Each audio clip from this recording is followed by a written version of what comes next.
Hey guys, welcome to our channel. So in this video I'm gonna show you how to find someone hidden friend list on Facebook. So simply what you have to do, just open your Facebook, and now here you can see your friends. Simply go here and click on friends.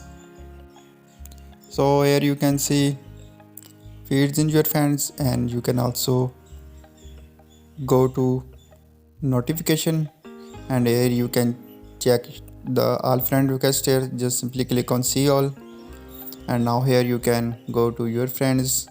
So simply here open someone Facebook. So here you can see their friends, but if someone had already hidden in personal setting, you cannot see them.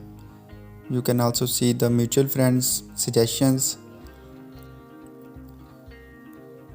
So here you can see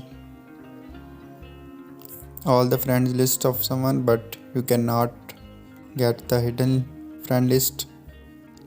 Like this person has hidden friend list, so I can only get the mutual friends here, but when we click on all, so it is not available.